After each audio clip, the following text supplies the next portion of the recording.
오늘 29장을 저희들이 먼저 교독했는데 사실 28장 여기 중간부터는 지금 제가 건너뛰고 있습니다. 왜냐하면은 읽어보면은 전부 다 어제 28장 처음에 본 것처럼 순종하면 복을 받고 불순종하면 저주받을 것이다. 그 저주받는 내용이 쭉 나오고 있습니다.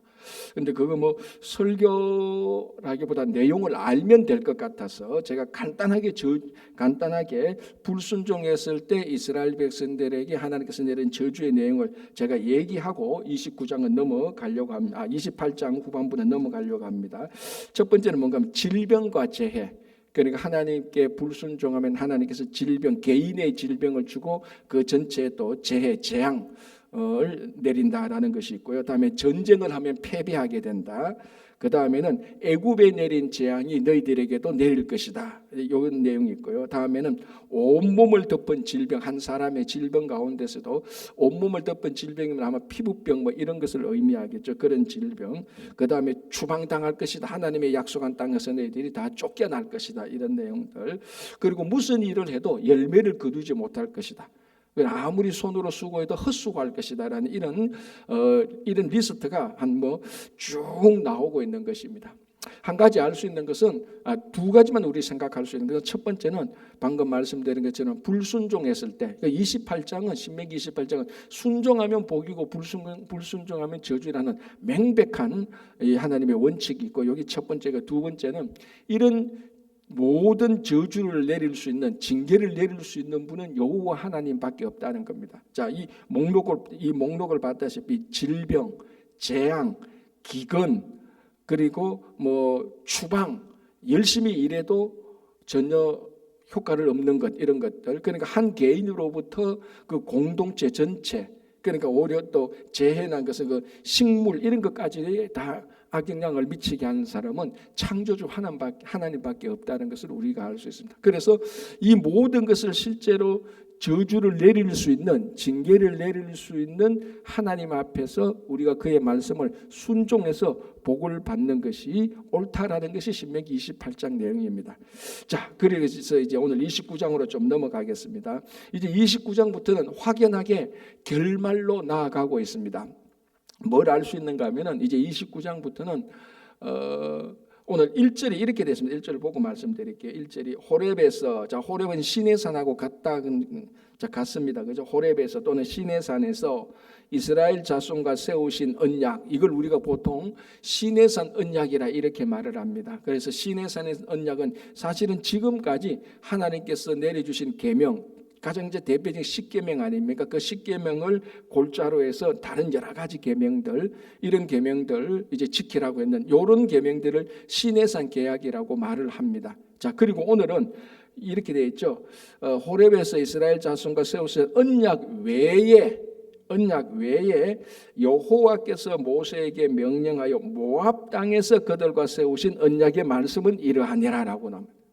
시내산에서 세웠던 언약 외에 이제 모압에서 새로운 언약을 세운다라는 겁니다. 그러니까 글자 그대로 보면 두 개의 언약이 있는 셈이죠. 시내산에서도 언약을 맺었고 모압에서도 언약을 맺었고 그 시내산은 산이고 모압은 평지입니다. 그래서 산과 평지에서 두 개의 언약을 맺는 것이 맞습니다만 오늘 여기 모압에서 맺는 언약은 시내산 언약하고 전혀 새로운 것 그리고 시내산 언약에서 말하지 않는 것을 보충하는 것이 아니고 시내산 언약을 한 번 더 확인하는 갱신하는 것하고 똑같습니다. 자, 우리가 보통 보험 이제 끝나면은 보험 갱신하지 않습니까? 그죠? 그거하고 마찬가지입니다. 자, 그러면은 지금 시내산 언약이 끝나서 모압 사람 그러니까 마치 보험 갱신하듯이 이 보험이 끝났기 때문에 새로운 보험을 갱신하는 것처럼 그러면 시내산 언약은 필요 없고 새로운 이제 모압에서 세운 이 언약만 필요하나 그것이 아니고 이 시내산 언약을 들은 사람하고 지금 모압 현재 지금 이스라엘 백성들이 모압 평지에 있거든요. 그래서 이 모압 평지에서 듣는 사람하고 대상이 달라졌다는 겁니다. 그래서 이렇게 말하면 되겠죠. 내가 지금 자동차 보험 운전하는데 이제 나는 이 보험 이제 나이가 들어가지고 이제 이 차 운전 안 하고 대신 우리 아들이 이 차 운전을 합니다. 그러면 아들 이름으로 보험을 다시 해야 되죠. 다시 보험을 갱신해야 된다. 그럼 그 보험 그 갱신은 완전히 새로운 겁니까? 아니, 대체로 다 똑같은 겁니다. 다 똑같은 보험의 이름만 이제 바꾸는 거하고 마찬가지인 것처럼 그렇게 보면은 좀 이해가 쉽습니다. 자, 시내사는 애굽에서 탈출해 온 사람 1세대, 광야 1세대 사람이지 않습니까? 이제 모압 평지에서는 이제 광야 이제 곧 요단강 건너서 가나안에 들어갑니다. 그러면 1세대 사람은 지금 오늘 이 본문 신명기 29장은 1세대 사람들이 거의 다 죽었습니다. 거의 다 죽고 이제 여호수아와 갈렙 이제 이런 사람들만 남았죠. 그러니까 이제 시내산 언약과 갱신했던 이제 그 언약은 사람이 달라졌습니다. 아까 말씀드린 것처럼 운전자가 아버지인데 이제 운전자가 아들로 바뀌어졌어요. 그래서 보험을 갱신하듯이 새롭게 모압에서 내가 너희들에게 언약을 주겠다는데 그 얘기를 들어보면은 앞에서 했던 말을 다시 반복하는 거하고 마찬가지입니다. 그래서 이 말씀은 이제 주로 가나안에 들어가서 살아야 될 바로 그 2세대 사람들에 대한 내용입니다. 그죠? 그 여기 바로 1절에서 그런 이제 내용을 설명하고 있고 2절이 이렇게 되어 있습니다. 모세가 온 이스라엘을 소집하고 그들에게 이르되 여호와께서 애굽 땅에서 너희의 목전에 바로와 그의 모든 신하가 그의 온 땅에 행하신 모든 일을 너희가 보았나니. 자, 이것은 모든 일을 보았다라고 말할 때 2세대는 그거 못 보았지 않느냐 이렇게 말할 수 있지만 이거 여기서 보았다는 것은 너희들이 듣고 알았다. 1세대 아버지 사람들한테 야 우리가 애굽에서 나올 때 10가지 재앙을 내려가지고 애굽 사람들을 다 혼쭐 내고 마지막에는 장자 재앙을 내려가지고 그래서 그 장자 재앙을 내릴 때 우리 이스라엘 사람들은 살려줘서 그래서 지금 네가 살아있는 거야. 너 장자 보고 말할 때 이제 이런 얘기들을 계속해서 얘기를 해왔단 말이죠. 그걸 지금 얘기하는 겁니다. 이 다음 세대 사람들은 사실은 애굽에서 나올 때 10가지 재앙 애굽에서 나올 때 애굽의 10가지 재앙을 건드리는 것을 본 사람들이 아닙니다. 다음 세대니까 그죠? 그렇지만 여기서 보았다는 것은 너희들이 그것을 알았다. 듣고 알았지 않느냐 이 말을 의미하는 겁니다. 3절에 곧 그 큰 시험과 이적과 큰 기사를 내 눈으로 보았다. 자, 너희들 시험과 기적 기사 너희들이 다 듣고 알지 않았느냐 이제 이런 의미가 같이 있는 거죠.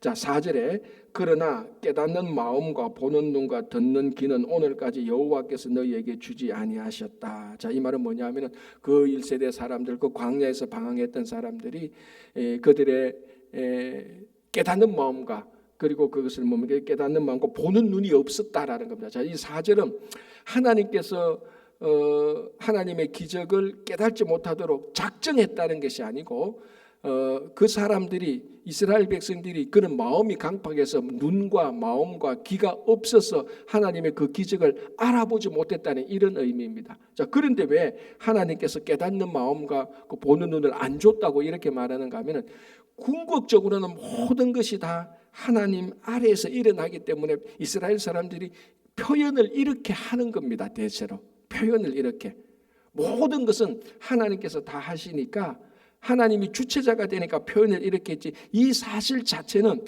이스라엘 백성들이 자기가 하나님들의 기적을 체험하고도 그걸 믿음으로 받아들이지 못했던 이스라엘 백성들의 강팍한 신앙을 의미하는 겁니다. 이거하고 똑같죠. 하나님께서 바로의 마음을 강팍케 하셨다라고 말을 했을 때 이 바로가 자기 자신의 마음을 강팍케 한 것을 하나님께서 놓아두신 것 아닙니까? 그러니까 궁극적으로 그 마음을 강팍케 그러니까 실제적으로 그 마음을 강팍케 한 사람은 바로거든요. 그거 똑같은 표현으로 4절에서 실제적으로 깨닫는 마음과 열린 마음이 없었던 것은 이스라엘 백성들 자신들이었습니다. 그러나 표현은 항상 하나님께서 궁극적인 이 모든 것의 책임은 하나님에게 있으니까 이제 표현을 이렇게 한 것이죠. 자, 5절 보겠습니다. 이제 지금 2절부터 9절까지는 언약을 맺을 때에 과거 일을 회상하는 겁니다. 회상하면서 하나님이 어떤 분인가, 이 언약을 맺는 분이 어떤 분인가 이렇게 얘기를 합니다. 자, 다시 보험으로 돌아가면은 보험 언약을 맺을 때 보험 갱신하지 않습니까? 그러면은 내가 이런 사고를 저질렀을 때 어떤 보상을 줍니까라고 그 보상 내용을 보지 않습니까? 그러니까 내가 보험을 가입했던 이 보험회사가 어떤 회사인지 이 보험회사가 내게 무엇을 혜택을 줄 수 있을지 그걸 우리가 알아야 될 것 아닙니까? 그죠? 그거하고 마찬가지입니다. 하나님께서 이스라엘 백성들의 언약을 맺는데 이 하나님은 어떤 분인가라는 것을 알려주는 것입니다. 그래야 이스라엘 백성들이 자기들이 어려울 때 기도하면 하나님께서 들어주시고 우리가 순종하면 하나님께서 모든 일을 만사형통케 하신다는 그 내용을 알게 되는 겁니다. 그러니까 어떻게 보면 지금 2절부터 9절까지는 보험으로 치자면 보험에 있는 그 내용을 알려주는 겁니다. 이런 일들이다. 그래서 이 언약을 보면 하나님은 이런 하나님이다. 너희들에게 과거에 이렇게 했고 너희들이 이렇게 하신 하나님이 과거에 이렇게 기적을 베푸신 하나님이 너희들에게도 기적을 베풀어 줄 것이다. 그런 내용을 이제 말씀하시는 것이죠. 자, 5절에 주께서 40년 동안 너희를 광야에서 인도하셨거니와 너희 몸에 옷이 낡아지지 아니하였고 너희 발의 신이 헤어지지 아니했다. 자, 40년 동안 있었지만 그 광야 생활하는 거는 뭐 신발 공장이 있었던 것도 아니고 옷 공장이 있었던 것도 아니고 누가 옆에서 옷을 수입해서 갖다 주는 것은 아님에도 불구하고 그 40년 동안 옷과 신이 헤어지지 않았고 낡아지지 않았다. 이 뭘 의미하는 겁니까? 하나님께서 다 인도하셨기 때문에 너희들이 괜찮았다. 이렇게 얘기를 하는 것이죠. 자, 6절. 너희에게 떡도 먹지 못하며 포도주나 독주를 마시지 못하게 하셨으면 주는 너희의 하나님 여호와이신 줄을 알게 하려 하심이라. 자, 이 말을 가만히 읽어보면 무슨 말인지 좀 헷갈립니다. 그죠? 자, 떡도 먹지 못하며 포도주나 독주도 마시지 못하게 하셨다는 겁니다. 하나님. 그런데 이 하나님이 그러니까 오히려 떡을 먹게 하고 포도주나 독주를 마시게 하셨기 때문에 이 하나님이 너희의 하나님이 아니냐. 이렇게 해야 말이 더 이해가 우리가 알아듣기 쉬운 겁니다. 그죠? 그런데 떡도 먹지 못하게 했고 포도주나 독주도 먹지 못하게 했다. 왜? 바로 이 하나님이 너희의 하나님인 줄 알게 하려 했다. 아니 우리를 먹게 해야 우리한테 공급하거나 먹게 해야 이 하나님이 우리 하나님이지라고 알게 되는데 못 먹게 해놓고 하나님이라고 말하면은 잘 납득이 안 되지 않습니까? 그런데 이 본문은 이 본문의 원뜻은 뭔가 하면 너희에게 떡도 먹지 못하게 했다. 떡은 뭡니까? 제가 28장에서 말한 것처럼 떡강주리의 떡은 사람들이 그 곡식한 그 농사한 곡식 가지고 떡을 만들어 먹는 겁니다. 그런데 엄밀히 말해서 떡은 가공품이죠, 그죠? 가공품입니다. 그런데 이스라엘 백성들이 가공한 떡을 먹지 못했다는 겁니다. 광야에서 그 가공한 떡을 먹을 수가 없죠. 가공할 수도 없으니까. 자, 그러면 이스라엘 백성들이 가공한 떡을 먹지 못한 대신에 뭘 먹고 살았습니까? 하나님께서 공급하시는 만나와 메추라기를 먹은 겁니다. 지금 그걸 말하는 겁니다. 너희들은 떡도 먹지 못했다. 떡은 먹지 못했지만 하나님이 공급하시는 만나와 메추라기를 먹었다는 겁니다. 자, 그 다음에 포도주나 독주를 마시지 못했다. 자, 이 말은 뭡니까? 그건 포도주나 독주. 자, 여기서 말하는 포도주의 의미는 사실은 뭐냐면은 물과 같은 의미입니다. 이 포도주를 우리가 술과 같은 의미가 아닙니다. 왜냐하면 중동 이 지역에는 물이 워낙 나쁘기 때문에 포도주를 먹으면 말면 그러니까 우리가 여기서 알코올기가 있는 이 포도주를 마시는 거하고 중동 사람이 포도주를 마시는 거하고 의미가 완전히 다릅니다. 중동 사람들은 포도주는 이 물이 나쁘기 때문에 포도주를 먹는 것이 일상 생활 용수하고 같은 의미가 있는 겁니다. 자, 그런데 그 광야에서 포도주와 독주를 마시지 못했다. 그럼 뭘 마시고 살았습니까? 하나님께서 반석에서 물을 내셔서 이 사람들이 그 물을 먹었거든요. 자, 그러면은 이 말은 너희들이 떡도 먹지 못했고 포도주도 마시지 못했다. 이 말은 떡 대신에 하나님께서 만나와 메추라기를 주셨고 포도주 대신에 하나님께서 반석에서 물을 내어서 너희들에게 주지 않았냐. 그래서 이 하나님이 만나와 메추라기와 물을 주신 이 하나님이 바로 너희 하나님이다라는 것을 알게 했다. 그런 의미입니다, 이게. 그러니까 이 성경이라는 것이 좀 별도의 얘기지만 성경이라는 것을 혼자 읽으면은 참 이게 번역상 그 당시 문화상 혼자 읽으면 참 이 원뜻을 이해하지 못하고 넘어갈 때가 참 많은 거예요. 특별히 이제 이런 부분들.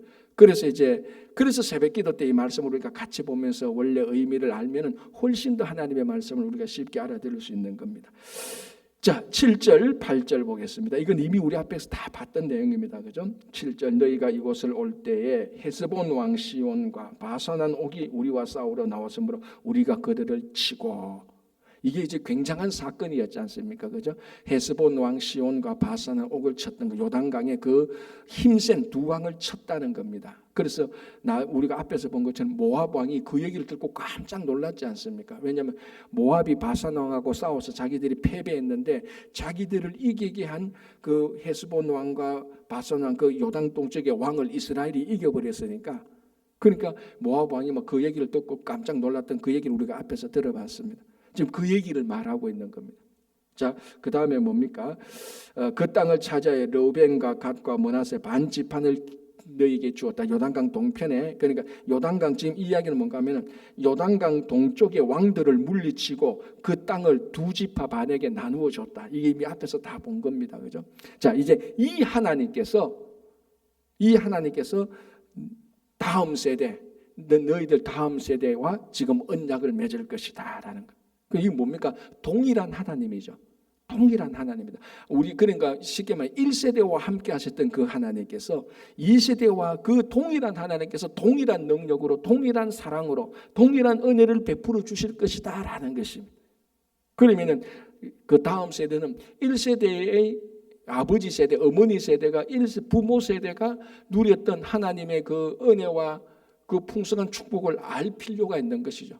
왜? 그 풍성한 은혜와 축복을 주신 그 하나님이 자기들에게도 해줄 것이기 때문에. 그래서 우리 이제 조금 이따 보겠지만은 이 언약은 과거의 아브라함과 맺었던 것이고 지금 너희들과 맺는 것이고 나중에 다음 세대에게도 유효할 것이다라고 말합니다. 그런데 이걸 볼 때 그 하나님은 세대는 바뀌어도 과거 세대가 있고 현재 세대가 있고 미래 세대가 있고 사람들은 바뀌어도 뭐는 동일합니까? 여호와 하나님은 동일하신 것입니다. 동일하신 하나님께서 아브라함에게 복을 주신 그 하나님께서 지금 이 세대, 시내산 세대, 그리고 모압 세대, 지금 모압에서 언약을 맺는 그 현재 세대, 그리고 다음 세대에게 그 동일한 하나님께서 똑같이 은혜와 자비와 긍휼을 베풀 것이다라는 것을 의미하는 것입니다. 그러니까 오늘날 우리가 경험하는 하나님이 애굽에서 이스라엘을 인도했던 그 하나님하고 다른 분입니까? 같은 분입니까? 같은 분이죠. 그 다른 분이면 우리가 뭐 출애굽기, 레위기 말씀을 이렇게 우리가 깊게 묵상할 필요가 없습니다. 왜냐하면 다른 하나님이면은 내하고 전혀 관심이 없는, 내하고 상관이 없는 하나님이 되는데 그걸 굳이 우리가 새벽에 나와서 말씀을 듣고 읽을 필요가 없지 않습니까? 그러니까 아브라함의 하나님, 모세의 하나님, 그 하나님이 오늘날 똑같이 나의 하나님이 되는 거예요. 그래서 우리가 이 말씀을 보면서 우리가 어렵고 힘들 때 아브라함을 도와주신 하나님께서, 아브라함을 인도하신 하나님께서, 이스라엘을 인도하신 하나님께서 우리도 인도해 주십시오라는 그 믿음을 가지게 되는 겁니다. 그죠? 자, 10절 보겠습니다. 9절 볼게요. 9절 이렇게 되어 있습니다. 9절이 이제 이 하나님이 어떤 하나님이라는 것을 이제 말씀하시면서 그 하나님에 대한 결론입니다. 9절. 그런즉 너희는 이 언약의 말씀을 지켜 행하라. 자, 이 말씀을 지켜 행하라. 명령을 듣고 지켜 행하는 것은 지금까지 지겹도록 반복한 겁니다. 지겹도록, 그죠? 그래 계속해서 반복하는 겁니다. 왜 계속해서 반복하죠? 이게 제일 중요하니까. 제가 이런 말 하지 않습니까? 잔소리가, 사실은 잔소리가 듣기는 굉장히 바드되지만요, 모든 잔소리는요 다 진리입니다. 그렇잖아요. 듣기 싫어서 그렇지. 모든 잔소리는요 다 진리. 좀 잔소리하지 마, 이런 말이잖아요. 물론 그 관계에서 그런 잔소리하는 그 상황이 잘못된 것은 사실이겠지만 그 상황에서 그런 말 하는 것이 그 상황에서 그 말이 잘못된 말이기는 하겠지만은 말 자체는 보면은 모든 잔소리는 다 진리입니다. 그리고 어떻게 보면은, 죄송합니다, 말씀을 이렇게 표현하는 게 참 불경스럽기도 하지만은 잔소리처럼 계속해서 반복되는 거 아닙니까? 지금 출애굽기부터 레위기, 민수기, 신명기까지 막 지긋지긋하게 반복되는 게 뭡니까? 이 말씀을 지켜 행하라는 것입니다. 왜? 이게 영원한 진리니까 그렇습니다. 영원한. 그래서 이렇게 말해도 되겠죠? 거룩한 잔소리.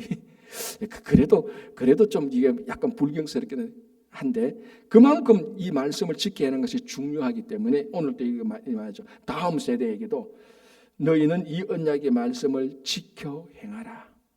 계속해서 반복되는 말씀이, 그 말씀이 반복되기 때문에 우리는 중요성을 못 느끼는 경우가 있습니다. 그러나 마음이 열리면은 그 반복되는 말씀이 진짜 중요하다는 것을 우리가 알 수 있을 겁니다. 그렇죠? 너희는 이 언약의 말씀을 지켜 행하라. 그리하면 너희가 하는 모든 일이 형통하리라. 이게 뭐 처음 듣는 말이 아니지 않습니까? 신명기 때 계속해서 했던 언약의 말씀입니다. 자, 10절. 오늘 너희 곧 너희의 수령과 너희의 지파와 너희의 장로들과 너희의 지도자와 이스라엘 모든 남자와 너희의 유아들과 너희의 아내와 및 내 진중에 있는 객과 너를 위하여 나무를 패는 자로부터 물 깃는 자까지 다 너희의 하나님 여호와 앞에 서 있는 것은, 자, 여기 10절에 나오는 여러 종류의 사람들을, 이 사람들은 누굽니까? 지금 모압에서 언약을 갱신해야 되는 사람들이죠. 그러니까 여기 10절에 보면은 그 가나안에 살고 있는 사람들에서 제외되는 사람들, 그러니까 지금 오늘 이 언약을 듣고 가나안에 들어가는 사람들 가운데 누구는 빼는 사람이 한 명도 없습니다. 다 들어가는 거죠. 자, 그래서 보십시오. 11절 이렇게 되죠. 끝부분, 거의 끝부분에 나무를 패는 자로부터 물 깃는 자까지 다. 이 사람들은 누굽니까? 종이죠. 노예죠. 이렇게 해서 종이 노예된 사람, 나중에 가나안에 들어가면요, 그 물 깃는 자, 나무 패는 사람들이 종이 된 것은 이방인들입니다. 전부 다. 그러니까 이 하나님께서 지금 하나님의 언약을 갱신해서 하나님의 자녀로 삼으시는 사람들은 뺄 사람이 있습니까? 없습니까? 한 명도 안 뺍니다. 노예까지도 다 포함시켜. 야, 너는 노예니까 빠져. 야, 넌 여자니까 빠져. 너 나그네니까 빠져. 너 과부니까 빠져. 감히 너희들이 어디 와서 이 하나님과 거룩한 언약을 맺으려고 해. 너희들은 다 빠져. 불경스러워. 이런 사람이 없이 전부 다 들어오는 겁니다. 이게 뭘 말하는 겁니까? 하나님의 말씀을 안 지켜도 되는 사람은 아무도 없고, 신분이나 어떤 집이나 어떤 인간이 만든 조건에 의하여서 하나님의 말씀에서 빼도 되는 사람은 한 명도 없다는 겁니다. 누구든지 다 하나님의 말씀 안에 들어올 수 있고, 그 말씀을 지키는 자는 하나님의 언약 안에 있고, 하나님의 언약 안에, 약속 안에 있는 사람은 하나님의 그 약속대로 다 지켜서 보호하신다는 겁니다. 그래서 이걸 리스트를 쭉 말하자서 너희의 수령, 너희의 지파와 너희의 장로들, 너희의 지도자, 이스라엘 모든 남자, 그러니까 여자를 뺀내십시오. 그 다음에 구절 보십시오. 너희의 유아들과 너희와 아내와 및 너희의 진중에 있는 객, 너희의 아내, 여자들도 다 포함시키는 거예요. 진중에 있는 객과 너를, 자, 진중에 있는 객은 뭔가 나그네고 이방인이죠. 그러니까 이 하나님의 말씀에서 이런 조건으로 뺍시다라고 하는 사람은 아무도 없습니다. 그래서 누구든지 예배에 와서 하나님의 말씀을 들을 수 있습니다. 그래서 예배에 와서 하나님의 말씀을 못 듣게 하는 것은 그건 큰 범죄가 되는 것이죠. 하나님 앞에 죄가 되는 것이죠. 그래서 누구든지 물 깃는 자까지 다 이 말씀을 지켜서 행하면 하나님의 언약의 백성이 된다라는 겁니다. 자, 그래서 12절 보시기 바랍니다. 12절 13절. 너희 하나님 여호와의 언약에 참여하며 또 내 하나님 여호와께서 오늘 너에게 하는 맹세에 참여하며, 뭐 같은 의미 반복이죠. 13절. 여호와께서 너에게 말씀하신 대로 또 너 조상 아브라함과 이삭과 야곱에게 맹세하신 대로 오늘 너를 세워 자기 백성을 삼으시고 그는 친히 너의 하나님이 되시려 함이니라. 자, 14절 15절 더 읽고 말씀드릴게요. 14절. 내가 이 언약과 맹세를 너희에게만 세우는 것이 아니라 오늘 우리 하나님 여호와 앞에 우리와 함께 여기 서 있는 자와 오늘 우리와 함께 여기 있지 아니한 자에게까지는, 오늘 여기 우리와 함께 있지 아니한 자는 누구죠? 다음 세대들이죠. 미래 세대들을 말하는 거예요. 자, 12절, 13절, 14절, 15절에는 이 언약에 관해서 아브라함부터 어디까지 이어집니까? 과거 아브라함부터 현재 지금 모세가 말한 이 말씀을 듣고 모압 평지에 있는 그 수없이 많은 사람들, 과거 아브라함, 현재 모압 평지에서 말씀을 듣고 있는 사람들, 그리고 이 말씀을 듣지 아니하는 다음 세대, 미래 세대, 그러니까 과거, 현재, 미래까지 다 언약을 맺는 겁니다. 그리고 자, 뭐 아주 이제 나중에 이 언약을 완성이 누가 어디에서 나타납니까? 예수 그리스도에게 나타나는 겁니다. 그래서 여러분, 우리가 제가 처음에 이제 성경 공부하고 처음에 이제 그 신학교 갔을 때 제가 참 저한테 안 다가오는 말 중에 하나가 언약이었습니다. 이 언약이라는 말이 원래 사실은 우리 한국 사람의 개념은 아니죠. 언약은 왜냐하면 성경에서 하나님과 이스라엘 백성들과 맺었던 그 약속을 언약이라고 말을 커버넌트라고 하지 않습니까? 그죠? 그래서 이것을 쉽게 말하면 약속이라고 생각하면 훨씬 더 쉽습니다. 하나님은 아브라함에게 약속하셨고 그 약속이 현재 모압 형제에 있는 사람들에게 동일하게 역사하시고 그리고 지금 이 자리에 없는 미래 사람까지도 이 언약으로 이 약속으로 다 그 하나님의 복이 임하도록 만들어 놓은 겁니다. 자, 그러면 지금 우리는 어디에 속합니까? 이 본문을 볼 때 그 자리에 없었던 다음 세대가 다 우리인 거예요. 그러니까 아까도 제가 얼핏 말씀드렸지만 우리가 왜 지금 3,500년 전에 우리가 잘 알지도 못하는 모압 그 요단강 공정 모압에서 그 모세가 이스라엘 백성들 요단강 건너가기 전에 했던 그 설교를 우리가 왜 듣느냐고. 뭐 우리가 들을 게 없어서 듣는 게 아니지 않습니까? 왜? 거기에서 언약을 맺었던 그 하나님이 오늘 이 말씀을 보니까 우리하고 맺었던 것하고 똑같은 것입니다. 그래서 아브라함과 맺었던 그 언약이 현재 그 사람들에게도 동일하게 역사하고 있고 다음 세대 오늘 우리까지도 다 포함되는 거예요. 그래서 우리는 이 말씀이 이스라엘에게만 준 말씀이 절대로 아니고 오늘날 우리에게도 여전히 이 말씀을 알고 이 말씀을 지켜나갈 때 하나님께서 우리와 함께 하시고 우리 일을 형통하게 해주신다는 거예요. 그리고 우리가 이 말씀을 지켜나갈 때 여전히 이 세상에서 구별된 사람으로 살아갈 수 있다는 것을 말하는 겁니다. 그래서 15절 그 부분에 오늘 우리와 함께 여기 있지 아니하는 자 해놓고 밑줄 쫙 꺼냈고 여러분 이름을 써놓으면 되는 겁니다. 이게 지금 나와도 내하고도 이 언약을 지금 갱신하는구나, 세우는구나 이렇게 보면 되는 겁니다. 그죠? 자, 16절 17절 보겠습니다. 이렇게 되었습니다. 우리가 애굽 땅에서 살았던 것과 너희 여러 나라를 통과한 것을 너희가 알며. 자, 이제 거의 그 광야 생활 다 마쳤지 않습니까? 그러니까 이 사람들이 애굽에서도 살았고 애굽에서 400년 살았고 광야 생활 40년 했고. 자, 17절 너희가 그들 중에 있는 가정한 것. 자, 애굽에서 살고 광야에서 살면서 40년 광야에서 살면 너희들이 그 애굽에서나 이 광야에서 가증한 것들 우상들을 보았지 않느냐라고 말합니다. 이 우상들이 가나안에 들어가면 또 그런 우상들이 있을 것이다라고 얘기를 하는 겁니다. 자, 다시 볼게요. 17절 너희가 또 그들 중에 있는 가증한 것과 목석과 은금의 우상을 보았다라고 말하면서 이제 18절 19절 이렇게 나오면서 그런 우상을 섬기지 말고 하나님을 섬기라는 이런 내용으로 나오는 거죠. 자, 여기서 우리가 하나 생각해 볼 것은 어떤 우상은 금과 은으로 만든 것입니다. 어떤 우상은 나무로 만들었고 어떤 우상은 토기로 만든 우상입니다. 그러니까 우상의 형태도 다양하고 우상의 재료들도 다양합니다. 그중에 우리 눈을 끄는 게 뭡니까? 금과 은으로 만든 우상. 자, 뭘 알 수 있습니까? 아무리 귀중한 금과 은이 들어갔다 하더라도 그게 우상이면은 그건 더 이상 금과 은이 아니고 우상인 거예요. 그러니까 금과 은이 아무리 귀중하다 할지라도 그게 우상으로 만들어지면은 하나님 앞에서 뭐가 됩니까? 가증한 것이 되는 것이. 이게 뭘 이렇게 설명하면 제일 좋겠죠. 가끔 우리가 신앙생활하고 또 다른 사람들을 만나보면 굉장히 좋은 달란트를 가진 사람이 있습니다. 마치 사람으로 치자면 보석으로 치자면 금과 은 같은 사람이 있어요. 그런데도 하나님을 섬기지 않고 하나님에게 저항하고 세상으로 살아갈 때 그 금과 은과 같은 달란트가 너무너무 안타까운 경우도 있어요. 그러나 그게 금과 은의 달란트를 가졌다 할지라도 하나님에게 저항하고 하나님께 영광을 돌리자면 오늘 이 본문과 같이 금과 은의 우상에 불과한 것입니다.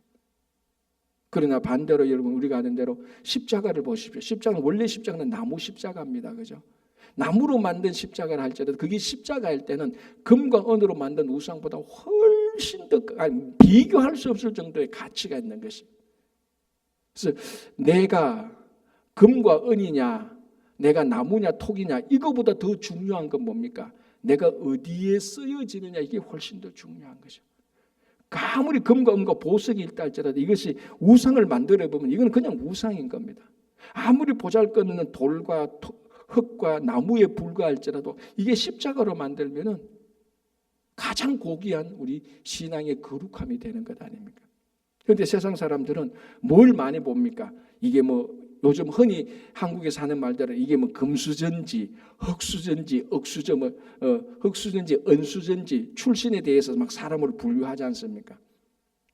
세상은 출신에 대해서 그 사람의 배경과 그 사람의 달란트에서 이렇게 분류할 수 있겠지만은 우리 하나님께서는 우리는 그런 거 보지 않습니다. 하나님께서는 너가 어디에 쓰여졌느냐, 어떻게 너가 비록 흑수저라 할지라도 그것이 하나님께 사용되어진다면 이 세상에 있는 금과 은보다도 훨씬 더 하나님께 가치가 있는 것이. 그래서 오늘 여기 보니까 금과 은의 우상을 보았다. 그래도 이것은 우상에 불과한 것입니다. 그래서 내가 흑수저다 한다 할지라도 이것이 하나님께 사용되어질 때는 정말 가치가 있고 하나님께서 귀하게 보고 있는 것입니다. 자, 18절 볼게요. 너희 중에 남자나 여자나 다 가족이나 집하나 오늘 그 마음이 우리 하나님 여호와를 떠나서 그 모든 민족의 신들에게 가서 섬길까 염려하여, 바로 이 부분이죠, 그죠? 너희들이 애굽에서 광야에서 우상들을 봤는데 너희들이 가나안 땅에 가서 또 그 민족의 신들 우상을 섬길까 염려된다. 하나님께서 인간적으로 그렇게 표현을 하는 것이죠. 독초와 수개 뿌리가 너희 중에 생겨서 19절 보시기 바랍니다. 이 저주의 말을 듣고도, 자, 하나님께서 지금 이 가증한 우상을 보았지 않냐, 너희들이 우상을 섬기는 것을 걱정된다, 이런 저주의 말을 듣고도 19절에 스스로 복을 빌어 이르기를 내 마음이 완악하여 젖은 것과 마른 것이 멸망할지라도 내게는 평안이 있으리라 할까노라. 그러니까 자기 스스로가 복을 빌어서 세상이 다 망한다 할지라도 내게는 평안이 있을 것이다 이렇게 말한다는 겁니다. 이 뭡니까? 자기 마음을 자기가 컨트롤하는 거죠. 그러니까 자기 마음의 신이, 자기가 자기 마음의 신이 되는 겁니다. 이게 오늘날 뭐하고 비슷한가 하면요, 오늘날 내 마음의 주인은 너니까 너가 너 마음을 잘 다스려라. 그러면 너는 평화롭고 복될 것이라는 그런 게 말하는 거하고 다를 바 하나도 없습니다. 우리는 하나님으로부터 평화를 누리고 하나님의 말씀으로부터 능력을 얻는 것이지, 내가 내 마음을 컨트롤해서 내가 내 마음을 잘 달아서, 좀 더 이제 확대해서 말하자면 내가 우주의 전기를 받아서 내 안에 있는 전기를 내가 회복해서, 이게 오늘날 전부 다 자기 자신을 신격화하는, 자기 개발을 하고 우주의 기운을 받고 내 안에 있는 내면의 에너지를 막 활성화해서 내가 평화롭게 살고 내가 활기차게 살 것이라는 그런 생각하고 하나 다를 거 없습니다. 보십시오. 이런 저주의 말을 듣고도 심중에 스스로 복을 빌어, 스스로 나는 막 행복한 사람이야, 나는 괜찮아, 난 내 안에 에너지가 많아, 나는 무궁무진한 사람, 그렇게 해서 내게는 평안이 있으리라. 세상에 어떻게 평안이 있으리라.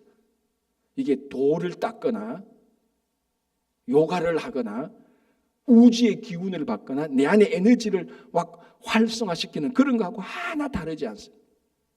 하나님은 이런 것을 굉장히 싫어합니다. 자, 그래서 뭐라고 말합니까? 21절에 여호와는 이런 자를 사지 않으실 뿐 아니라 그 위에 여호와의 분노와 질투의 불을 부으시며 또 이 책에 기록된 모든 저주를 그에게 다할 것이다. 굉장히 심각한 저주를 말하고 있습니다. 이거는 웬만한 우상 섬기는 것보다 더 심한 저주를 말하는 거예요. 자기가 자기를 신격고 하는 거예요. 이거는 사실은 자기가 자기를 신으로 만드는 거예요. 내 안에 있는 이 에너지를 100% 활용하면은 우리는 신이 될 수 있다. 실제로 그런 책들이 많아요. 가보면은 너는 다른 사람에게 의존하지만 너 자신을 믿어라. 너 자신의 무한한 에너지가 있는데 왜 그 에너지를 사용하지 않느냐. 조용히 자신을 묵상해보고 네 안에 에너지를 발견해라. 네 안에 에너지가 배꼽 밑에 뭐 단에 있다, 뭐 별소리 다 합니다. 그게 오늘 이거하고 똑같지 않습니까? 스스로 복을 빌어 내게는 평안이 있을 것이다. 이런 사람은 하나님이 필요 없죠. 자기가 자기 신인데. 그런데 20절 읽어보면 엄청난 저주를 당하고 있어요. 실제로요, 교회 다니는 사람들 가운데 이런 소리 하는 사람들 굉장히 많습니다. 우리는 오로지 예수 그리스도를 믿어 하나님으로부터 능력을 받고 성령으로 된 평안을 누리고 기쁨을 누리고 이거 아니고, 이런 사람들은 예수 그리스도나 성령의 기운을 보조제로 생각합니다. 보조제로. 마치 비타민 먹듯이, 마치 하나님을 비타민 먹듯이, 성령을 비타민 먹듯이. 이런 비타민은 뭡니까? 이거는 보조제 아닙니까? 보조제. 그러면 메인은 뭡니까? 자기가 핵심입니다. 자기가 핵심이고 하나님은 다 비타민 먹는 것처럼 그렇게 생각하는 사람들이 의외로 많습니다. 우리는 이걸 뒤바꿔야 됩니다. 하나님이 우리 삶의 핵심이고 성령께서 우리에게 주시는 그 평화, 하나님의, 그래서 우리가 하나님의 평화를 누리고 하나님의 평강으로서 살아가는 것이지, 내 안에 있는 에너지를 막 충만케 하고 평화를 누리고 그런 것이 아니라는 것. 이 본문이 오늘날 21세기 오늘날에 우리가 잘못된 그리고 혼합된 기독교 신앙을 아주 냉철하게 지금 파악한 것입니다. 그래서 이런 사람에게는 아니다라고 20절 21절에 엄격히 하나님께서 금지하고 있는 것입니다. 그래서 오늘도 우리가 무엇을 하든지 간에 우리가 의지할 것은 말씀이고 성령이고 예수님밖에 없습니다. 세상에 자기 자신의 에너지를 의지하는 것도 아니죠. 오늘 하루도 여러분 속에 여러분들이 가식적으로 만들어내는 우리가 평화가 아니고 하나님께 주시는 참된 평화를 누리고 그 성령의 인도하심 따라 살아가시는 여러분 되시기 바랍니다. 기도하겠습니다. 하나님 아버지 감사합니다. 오늘도 이스라엘 백성, 하나님께서 모세를 통해서 이스라엘 백성들 모압 평지에서 다시 언약을 갱신하는 것을 보면서 우리가 매일매일 하나님의 말씀을 듣고 매일매일 하나님의 말씀을 갱신하고 새로운 사람이 될 수 있도록 도와주시옵소서. 세상의 다른 것이나 나 자신을 의지하는 것이 아니라 오로지 여호와 하나님 앞에 나아가며 성령의 인도하심대로 살아갈 수 있도록 도와주시옵소서. 주님, 우리 가운데 몸이 연약하신 분들, 심령이 낙담하신 분들이 있습니다. 오늘도 주님께서 그들에게 찾아가서 오직 그들이 여호와 하나님을 바라고 치유의 하나님으로부터 위로를 얻고 회복될 수 있도록 도와주시옵소서. 주님, 선교 바자회와 또 우리 친구 초청잔치, 교회 여러 행사들, 또 양육하는 일들, 여러 사역들이 있습니다. 이 사역들이 그냥 우리가 세상에 사는 행사가 아니라 하나님의 일을 이루는, 하나님 나라를 세워가는 귀한 사역이 다 될 수 있도록 도와주시고, 오늘도 이곳에서 하나님께 올려드리는 모든 기도를 응답해 주실 것을 믿으며 감사하며 예수님의 이름으로 기도합니다. 아멘.